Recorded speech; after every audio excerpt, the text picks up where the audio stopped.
Le corbeau et le renard. Maître Corbeau, sur un arbre perché, tenait dans son bec un fromage. Maître Renard, par l'odeur alléchée, lui tint à peu près ce langage. Eh bonjour, monsieur du Corbeau, que vous êtes joli, que vous me semblez beau. Sans mentir, si votre ramage se rapporte à votre plumage, vous êtes le phénix des hôtes de ces bois. À ces mots, le corbeau ne se sent pas de joie, et pour montrer sa belle voix, il ouvre un large bec, laisse tomber sa proie. Le renard s'en saisit et dit: Mon bon monsieur, apprenez que tout flatteur vit aux dépens de celui qui l'écoute.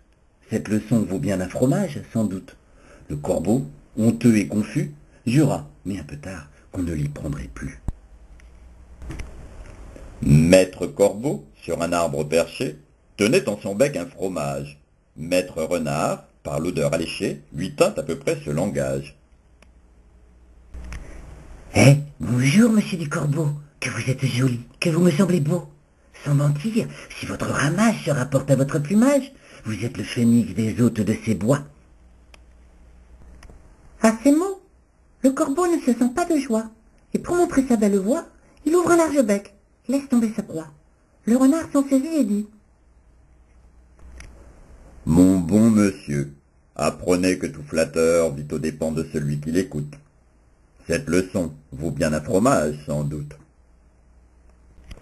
Le corbeau, honteux et confus, jura, mais un peu tard, qu'on ne l'y prendrait plus. Maître Corbeau, sur un arbre perché, tenait dans son bec un fromage. Maître Renard, par l'odeur alléchée, lui tint à peu près ce langage. Bonjour, monsieur du Corbeau. Vous êtes joli, que vous me semblez beau. Sans mentir, si votre ramage se rapporte à votre plumage, vous êtes le phénix des hôtes de ces bois. À ces mots, le corbeau ne se sent plus de joie, et pour montrer sa belle voix, il ouvre un large bec et laisse tomber sa proie. Le renard s'en saisit et dit: Mon bon monsieur, apprenez que tout flatteur vit aux dépens de celui qui l'écoute.